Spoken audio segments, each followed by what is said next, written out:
তিব্বতী ভাষায় দর্জে শব্দের অর্থ বজ্র, আর লিং মানে জায়গা বা স্থান।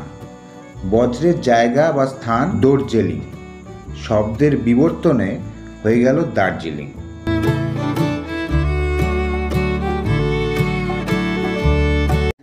ছাতাও নিয়ে নিয়েছি সঙ্গে, যদি বাড়িতে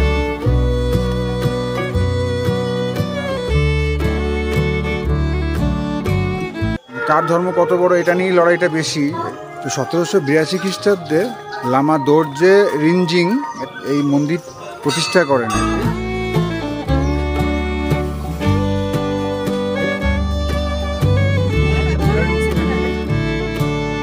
বাকি 15 মিনিট লাগবে আরো। অনেক দিনের সুপ্ত ইচ্ছেটা এবার কিছুটা পূর্ণ হলো বলা যায়।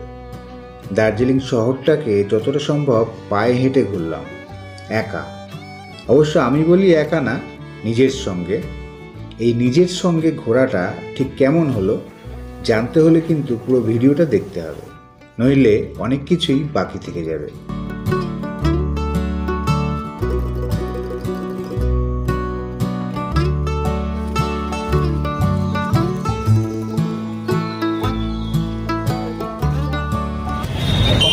ভালো না অতটা, 80 টাকা দিয়ে যেতে হচ্ছে। কি করবো, ট্রেনটা তো ধরতে হবে, নাহলে ট্রেনটা মিস হবে। 12501 গরিবরথ, কলকাতা টু আগরতলা।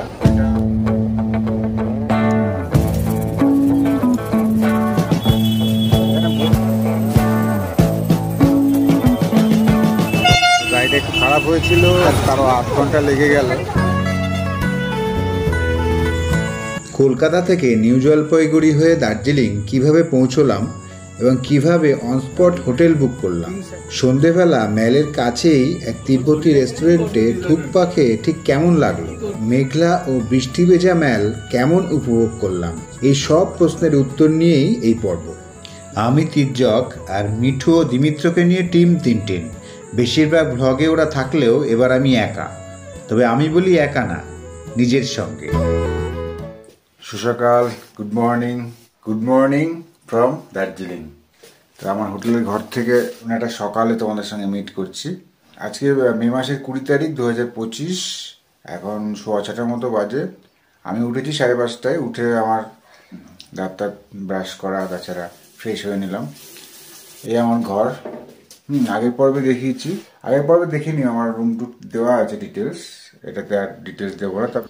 হোটেলের জানলা দিয়ে রাতে ও খুব ভোরে মেঘের জন্য প্রায় কিছুই দেখা না গেলেও পরের দিকে কিছুটা জায়গা দৃশ্যমান হয়, যদিও মেঘলা আবহাওয়ার জন্য পুরোপুরি ভিউ পাইনি। এই যে আমাদের হোটেল থেকে বেরোলাম, এই যে হোটেল ডি সাঙ্গে। এদিকেও অনেক হোটেল আছে, এই যে মনোকামনা, নিলায়াম, এরকম নানারকম নামের আছে। তো এইসব দোকানগুলো এখন বন্ধ। দেখি ম্যালের ওদিকটা যাই, ওই দিক থেকে সোজা হাঁটলে ম্যাল, কয়েক মিনিট হাঁটলেই ম্যাল। টুপিটা প্রথমে পরিনি, সঙ্গে নিয়ে এসেছিলাম, তবে এখন মনে হলো যে মনে হয় দিতে হবে, কারণ যে ছাতাও নিয়ে নিয়েছি সঙ্গে, যদি বাই চান্স বৃষ্টি নেমে যায়। মাঝে মাঝে রোদ উঠছে, আবার ক্লাউড চলে আসছে। ঠিক আছে, এই রাস্তাটা হচ্ছে আপার, আর ওদিকটা লোয়ার। বুদ্ধিস্ট মন্ত্র চালিয়ে দিয়েছে। এই যে চলে এসছে আমরা চৌরাস্তায়, এই যে ফাউন্টেন আর এই যে ম্যাল সামনে। এই দিক দিয়ে এলাম আমরা, এই রাস্তা দিয়ে। এই যে ডক্টর জাকির হোসেন রোড এখানে। আর ওই যে পরপর অনেকগুলো পুরোনো বিল্ডিং রয়েছে। মহাকাল মন্দিরের দিকে যাব, এখানে পুলিশের একটা পোস্ট রয়েছে, আউটপোস্ট রয়েছে। ফাঁকাই আছে ম্যাল সকালবেলা।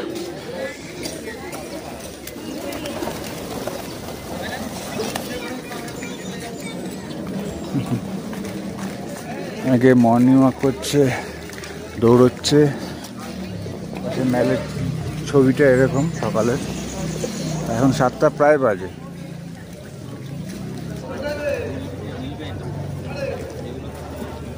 স্টেজের ওদিক দিয়ে গিয়ে একটা রাস্তা আছে, আর এই দিক দিয়ে যে নিউ মহাকাল মার্কেট বলে যে রাস্তাটা আছে, এই রাস্তাটা দিয়ে আমরা চলে যাব। এখানে অনেক এক্সারসাইজ করছে। সারাদিনের সাইট সিইং এর পরে বেরোতে হবে। এই মহাকাল মার্কেট, এদিকের মহাকাল মার্কেট আর ওদিকের ম্যাল মার্কেট অবশ্য এখন আর বসতে দেয় না। এগুলো নিচের দিকে অন্য কোথাও শিফট করেছে। চলে এসছি, এই যে মন্দির লেখা রয়েছে।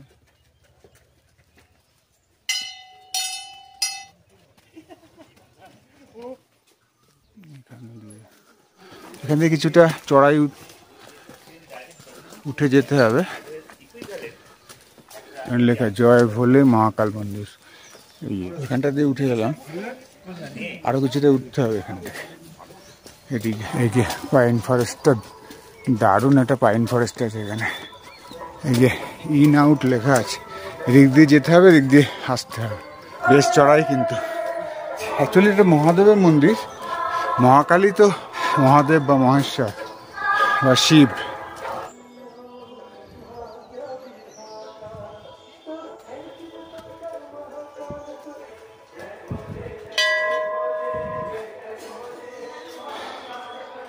রেখে যাই জুতোটা, এখানে রেখে যাই, আবার এদিক দিয়ে যাবো।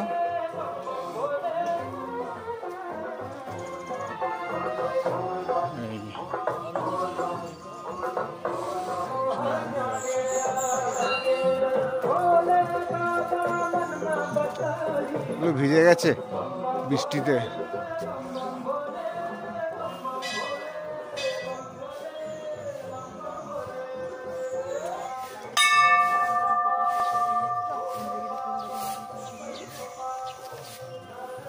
এদিকে তো কালীর মন্দির দেখছি, অনেকগুলো মন্দির আছে।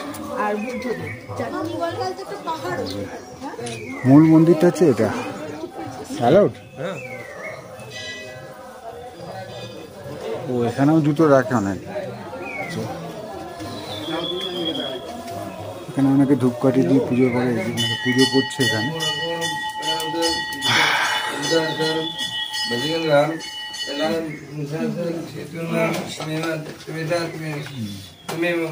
এখানে দেখো এদের এতক্ষণে দেখা গেছে এদেরকে।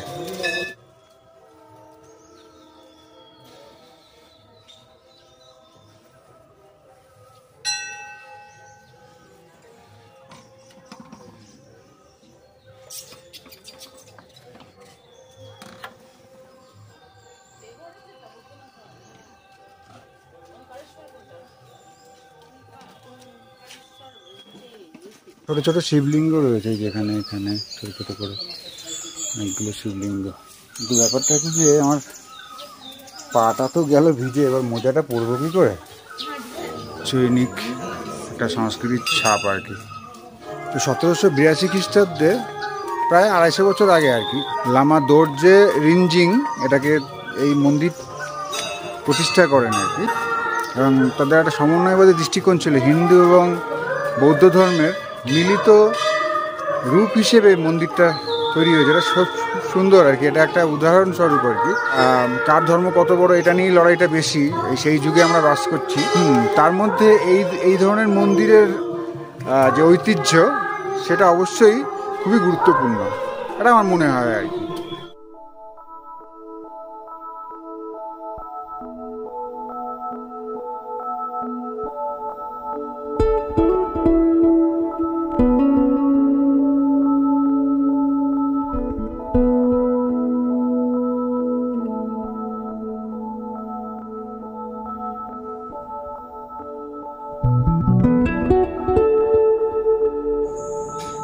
কাছেই মহাকাল মন্দির ভিউ পয়েন্ট। যদিও ভিউ যথারীতি পাওয়া গেল না, তবে সকালের প্রথম চা বিস্কুট খেতে বেশ লাগছিল। ভিউ পয়েন্ট নেই, তাও এখানে বসে চা খেয়ে নিই। এরপর আরও কিছুটা হাঁটাহাঁটি। এখানটায় পুরো ফগ বা ক্লাউডের মধ্যে দিয়ে হেঁটে চলেছি। আমার মুখটা কিছুটা দেখা যাচ্ছে, কিন্তু পেছনটা পুরো ফগ। হ্যাঁ, এখানটা বেশ ফাঁকাও হয়ে গেছে রাস্তাটা, ভাল লাগছে। যখন লোকজন ছিল একরকম, আর যখন লোকজন নেই তখন আবার আর এক রকম। এই জায়গাটা পরিষ্কার ছিল আগে। আমি ওই যে ভিউ পয়েন্টটা দেখা যাচ্ছে না মনে হয়। এই ক্লাউডের মধ্যে দিয়ে হাঁটারও একটা অন্য মজা আছে, তাই না? ভিউটিও আসে না ঠিকই, কিন্তু এর মধ্য দিয়ে যাওয়াটা, এটা একটা বেশ ইউনিক। দেখি হোটেলে ফিরবো, ড্রাইভারের সঙ্গে কথা বলতে হবে সাইট সিইংয়ের ব্যাপারে, কি করবে না করবে, নাকি আমি কাস্টমাইজ করে আমি নিজের মতো করে ঘুরে নেব। এই মহাকাল মন্দির এখান থেকে 700-800 মিটার দেখাচ্ছে। অবজারভেটরি হিল বলে একটা আছে, কিন্তু এখন আর গিয়ে লাভ নেই, ওখান থেকে কিছু দেখা যাবে না।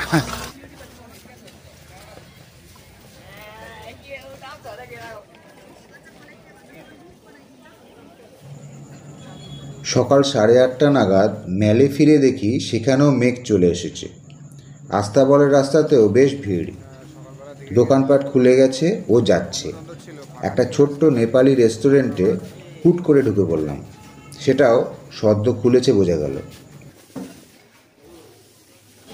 আমি এটা নিয়েছি হচ্ছে চিকেন কড়ি, চিকেন কড়ি বলে, ওরা বলে চিকেন কড়ি ওরা ওদের ভাষায়। আর এমনি চিকেন আমরা বলি চিকেন পাস্তা যেটা। এক বাটি চিকেন কড়ি স্যুপ 70 টাকা, খেতে মোটামুটি লাগলো। আর অত সকালে এতটা স্যুপ খেতে পারিনি। তবে একটা ব্যাপার, ওটা খাওয়াতে দুপুর পর্যন্ত খিদে টিদে খুব একটা পাইনি। ফগ হয়ে যাওয়া চৌরাস্তা, এই ম্যাল তো ওই দিকটায়, আমি এলাম এই দিকটা দিয়ে। এখান থেকে এসে এদিকে এখানটা দিয়ে নেমে যাব, আমরা নেমে গিয়ে চকবাজারের দিকটা যাব। সাইট সিইংয়ের জন্য শেয়ার গাড়ির কথা বলেছিলাম 2-3 জায়গায়, কিন্তু এরা বেশ অপেশাদার মনোভাব দেখানোয় নিজেই বেরিয়ে পড়ি। কালকে এখান দিয়ে ক্রস করেছি, কিন্তু তখন তাড়াহুড়ো ছিল বলে ফটো বা ভিডিও কিছু করতে পারেনি। এই রোডটা একটু মানে যাতায়াতের রাস্তা হিসেবে বেশি, যদিও প্রচুর দোকান আছে, তবে একটু কস্টলি। এই দিকটা কস্টলি।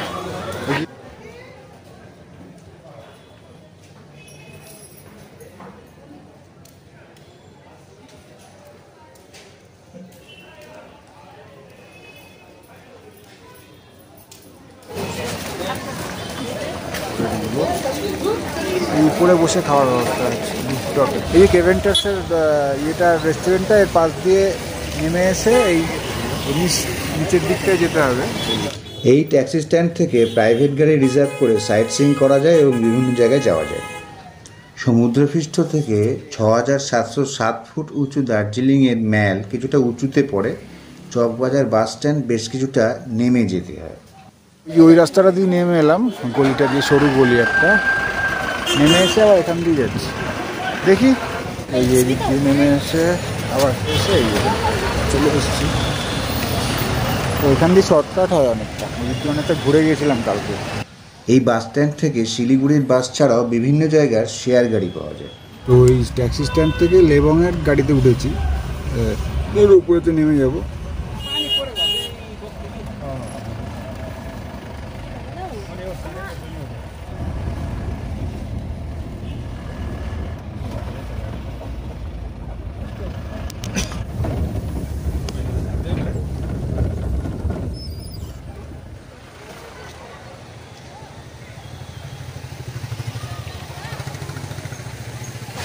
এই স্কুলটাতেই বার্থডে শুটিং হয়েছিল, সেন্ট জোসেফ স্কুল। তো এই সেন্ট জোসেফ স্কুলের কাছেই আর কি রোপওয়ে 35 টাকা নিল। লেবংয়ের যা চার্জ, ইয়েতেও তাই, যা ভাড়া এই রোপওয়ে তাই ভাড়া। এখানটা আবার মেঘ চলে আসছে, ময়লা টাইপের আছে, একটু দেখে দেখে উঠতে হবে, শ্যাওলা টাওলা। চলো, সিঁড়ির অবস্থা দেখো, উপরে যেতে হবে। লাইন পড়েছে, আপনি লাস্ট। যেখানে লেখা আছে only cash will be accepted, মানে অনলাইন হবে না। 260 টাকা, ঠিক আছে। 40 মিনিট ঘোরাবে, 5 কিলোমিটার দূরে। বিশাল লাইন পড়েছিল, একা আছি বলে ওরা ডেকে নিল। উঠে পড়েছি, সিঙ্গেল থাকার জন্য সুবিধাও হলো।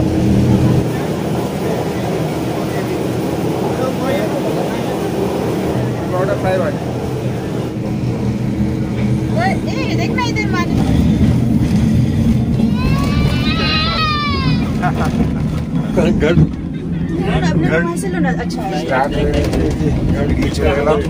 পিছনটা অবশ্য ফগি লাগবে।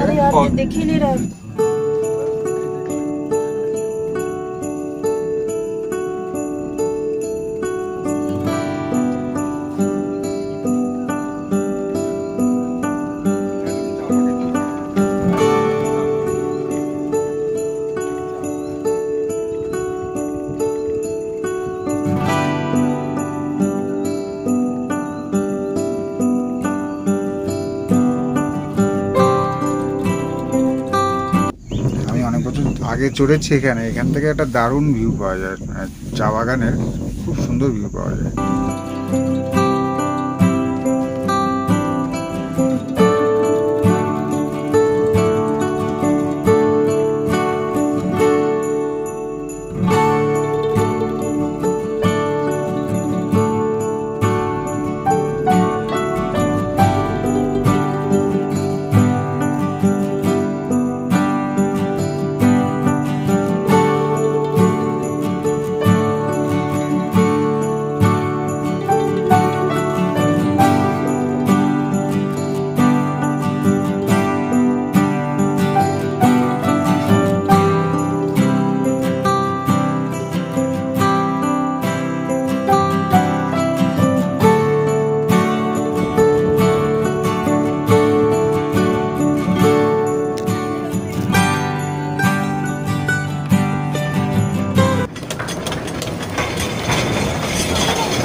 ভেবেছিলাম সেদিক দিয়ে না, অন্য দিক দিয়ে নামতে হবে, ঠিক আছে।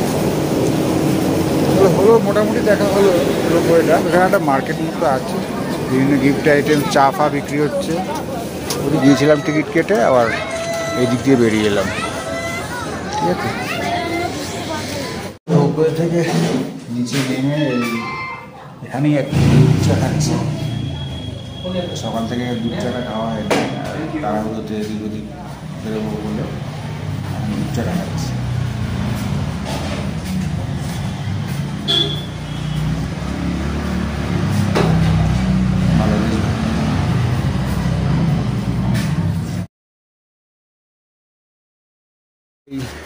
ডান দিকে স্কুলটা, আর এই পেছনে ফেলে এলাম আমরা। চাটা খেয়ে বেচারা এনার্জি পেলাম। এবার জুয়ের দিকে যাচ্ছি, দেখি Padmaja Naidu zoological garden of India. দেখি এখান থেকে কীভাবে যেতে পারি, হেঁটে যেতে হবে নাকি একটু গাড়ি পাবো। আচ্ছা, এখান দিয়ে তো এই মেন রোডটা থেকে কিছুটা এগিয়ে এসে এই যে এদিকে নিচে রাস্তা নেমে গেছে, এখানে রাস্তা উঠে গেছে, এই রাস্তাটা দিয়ে চলে যেতে হবে। পায়ে হেঁটে গেলে ওই 5 মিনিট মতো লাগবে বলছে, দেখা যাক, চলেই যাই এখান থেকে হেঁটে। বেশ খাড়া রাস্তা, হাঁটতে হাঁটতে কিছুটা চলে এসেছি। এখানে দেখাচ্ছে 750 মিটার, বাকি 15 মিনিট লাগবে আরও। এইটা মনে হচ্ছে জুয়ের পাঁচিল, আর একটু এগিয়ে গিয়ে ফ্রন্টটা পড়বে। শর্টকাটে কিছুটা হেঁটে এলাম, গাড়িতেও যাওয়া যেত, দেখলাম একটু এক্সপ্লোর করে। খারাপ নয় রাস্তাটা, তবে একটু চড়াই ছিল। দিয়ে এখান থেকে এগুলো মুরাল টাইপের, একটু মডেল টাইপের করে রেখেছে, এখান থেকে শুরু হয়ে গেছে। আমি ওই দিকটা দিয়ে এলাম, ওই ডান দিকের ওই রাস্তাটা দিয়ে এলাম, মানে সোজা রাস্তাটা দিয়ে। আর বেরোবার সময় এই দিক দিয়ে মনে হয় বেরিয়ে যেতে হবে, নিচ দিয়ে এই সামনে গিয়ে বাঁদিকে। এই যে Padmaja Naidu Himalayan zoological park, এবং এর সঙ্গেই আছে হিমালয়ান মাউন্টেনিয়ারিং ইনস্টিটিউট। লাইনে দাঁড়াতে হবে। যে Indians and SAARC countries 110 per person, আর ফরেনারদের জন্য 180 টাকা। ক্যামেরা, ডিএসএলআর, ডিজিটাল ক্যামেরা এগুলোর জন্য 10 টাকা প্রত্যেকটার জন্য। তো আমার তো মোবাইল, এটাতে কিছু হবে না। টিকিট টাইমিং 8:30 থেকে বিকেল 4টে। আর ভিজিটার্স টাইম হচ্ছে 4:30 পর্যন্ত, 4টে পর্যন্ত টিকিট দেবে। এই টিকিটটা ওখানে পাঞ্চ করে দিল, 110 টাকা আমার একার, ক্যাশেই হয়, অনলাইনে হয় না। এখানে 1:10 যখন চা খেয়েছি, আবার এখানেও এনার্জির দরকার, তো এত হাঁটাহাঁটি করছি আর এখন এখানে অনেকটা হাঁটতে হবে। ঠিক আছে, একটু চা খেলাম। এদিকে আছে red panda, Himalayan black bear, herbivore, snow leopard, Himalayan wolf, tiger, Bengal natural history museum, HMI সব এইদিকে। যা হবে তারপরে চলো।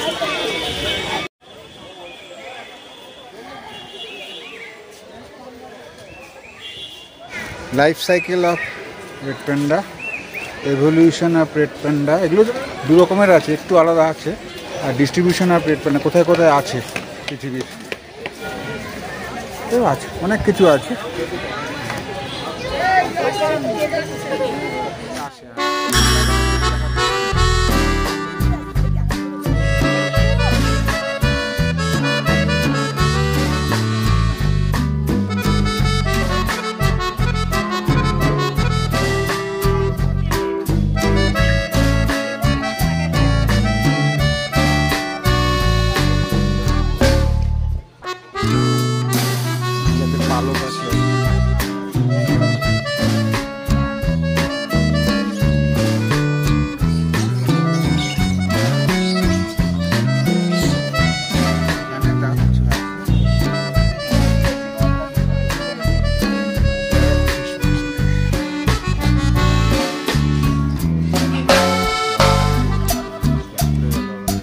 এই দিকটা যাবো, এই দিকটা টাইগার, হিমালয়ান ব্ল্যাক বিয়ার সব আছে, হার্বিভোর।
टिकट कितना करके है? 30 रुपये।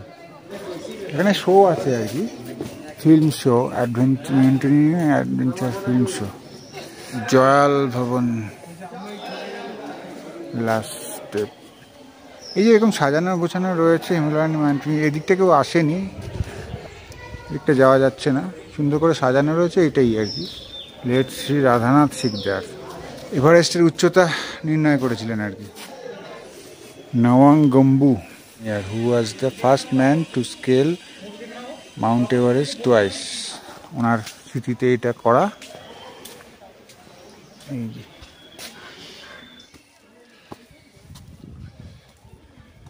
এই যে মিউজিয়াম ও photography strictly prohibited inside the museum. এখান থেকে বেরিয়ে আবার স্টার্ট করব।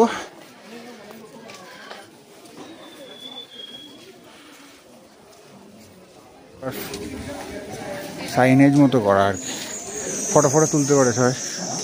এখানে একটা রেস্টুরেন্টও আছে, এডমন্ড হিলারি, ও তেনজিং নরকে কেনা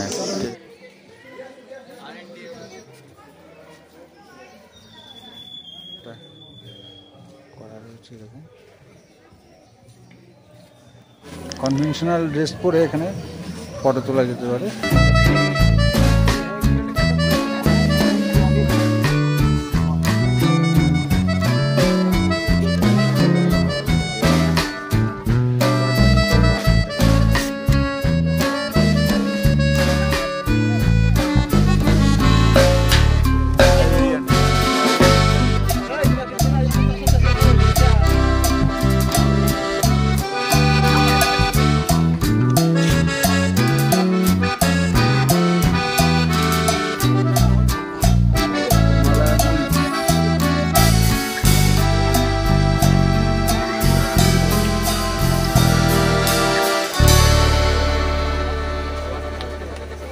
কফি নিলাম, কফিটা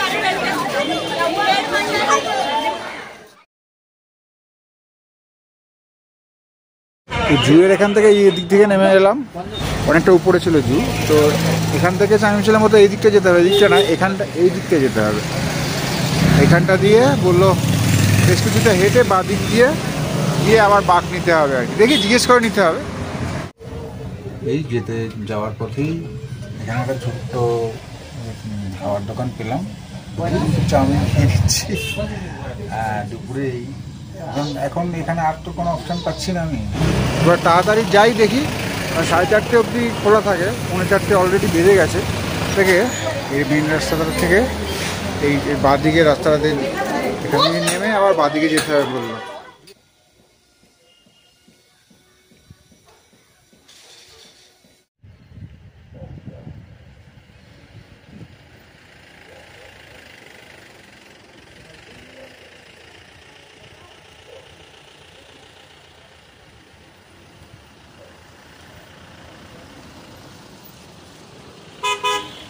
এই রাস্তায় যেতে যেতে ফাটাফাটি একটা ভিউ পেলাম, মানে এই ভিউগুলো গাড়ি করে এলে হয়তো হতো না। চলে এসছি হ্যাপি ভ্যালি টি এস্টেট। ও টিকিট তো বন্ধ দেখছি। সকাল 8টা থেকে বিকেল 4টে পর্যন্ত ফ্যাক্টরি ট্যুর করা যায়, টিকিট 100 টাকা, মঙ্গল থেকে শনিবার। আর নভেম্বর থেকে ফেব্রুয়ারি বন্ধ থাকে, কারণ শীতে চা পাতা তোলাও বন্ধ থাকে। আর সারা বছর চা বাগানে ঢুকতে কোনো টিকিট লাগে না।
তোমার দোকানে নিয়ে যাও না। টি গার্ডেনের সামনে বসে এক কাপ চা খাচ্ছি, নিলাম।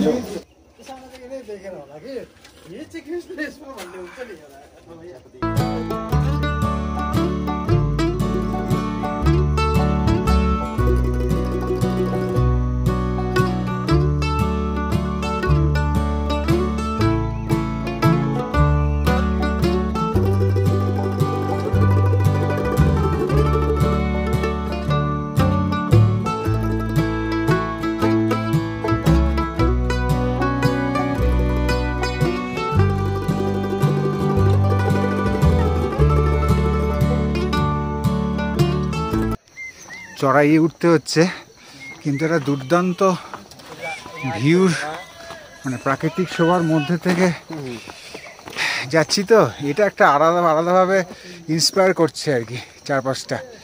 হ্যাঁ, ব্যাক ক্যামেরা তো দেখালাম তোমাদের। ওই রাস্তাটা দিয়ে আমি উঠে এলাম, এসে যে মেন রোডটা পড়েছে, এখান থেকে দেখি গাড়ি পাই কিনা, নাহলে হেঁটেই চলে যাবো।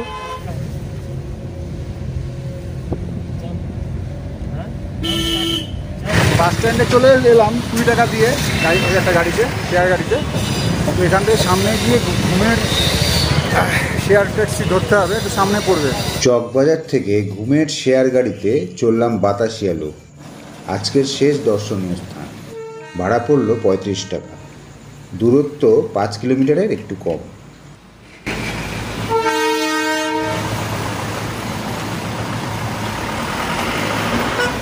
Gorkha war memorial बातासिया। ये देखने टिकट काटते हैं ₹50। कितने बजे तक ये खुला रहता है? 7 बजे तक। 50 টাকা অনলাইনে পে করতে পারলাম, ভালো হয়েছে। এখানে 10 বছরের উঠতে হলে পুরো টিকিট লাগবে, তার নিচে লাগবে না। আর ইটেবলস মানে খাবার দাবার নিয়ে বা ড্রোন আর পেটস নট অ্যালাউড। চলো দেখি কতক্ষণ কি করতে পারে। বৃষ্টি নেমে গেছে এদিকে, ছাতা নিয়ে রেল লাইন মনে হয় কোনো টয় ট্রেন আসছে নাকি।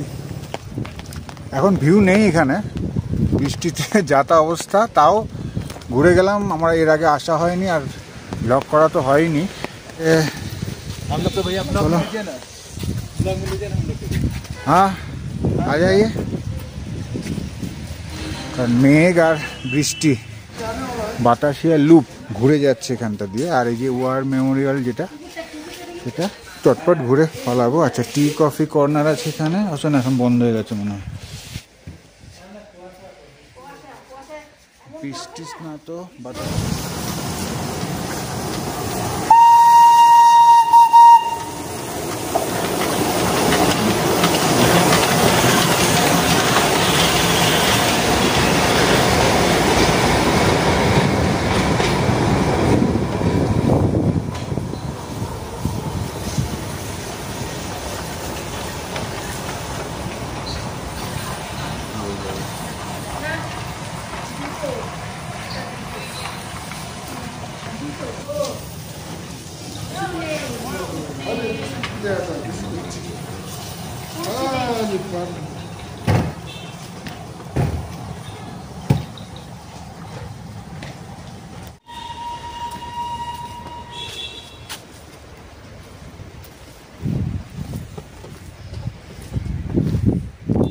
লেখা আছে রোল আপনার কারা কারা শহীদ হয়েছিলেন, সেই শহীদদের লিস্ট এখানে রয়েছে।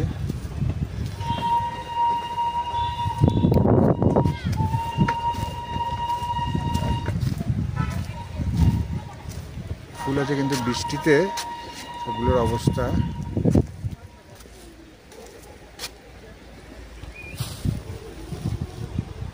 বাহ, সুন্দর সুন্দর।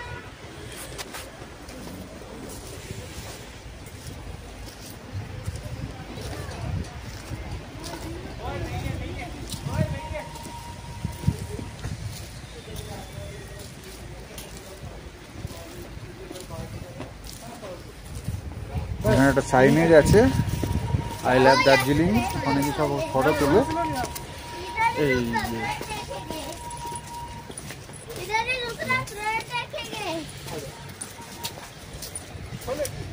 যে আই লাভ দার্জিলিং।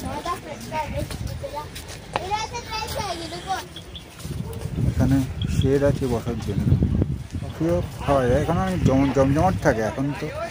ওখানে dress for rent per head 50 টাকায়। ও entry only for binocular viewer per person 50। এখান থেকে কাঞ্চনজঙ্ঘা একটা ভিউ আসে দারুণ। এখন তো আর প্রশ্নই নেই, নানা রকম বিষয় রয়েছে। সময় করে পরে আসবো, দেখি আর একবার মিঠু আর দিনুর থেকে নিয়ে আসবো।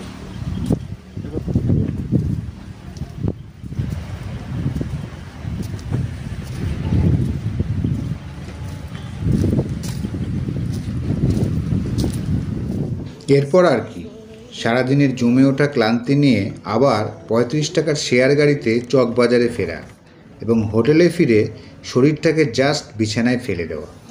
এসে ঘুমিয়ে পড়েছিলাম। আর ইয়ের থেকে ফেরার সময় মেলে একটু বসেছিলাম, সেসব আর ভিডিও করতে ইচ্ছা হয়নি। আর চার্জ বেশি ছিল না, আমারও চার্জ নিজস্ব চার্জও বেশি ছিল না। তো ওই মোমো নিয়ে এসেছিলাম, দেখি এখন খেয়ে নিই, খেয়ে দিয়ে শুয়ে পড়ি। কালকে তো আবার মিরিক হয়ে এনজেপি যাবো, ট্রেন ধরবো, রাত্রে পদাতিক ধরবো, 8:30টার ট্রেন, 8:20 দেয়।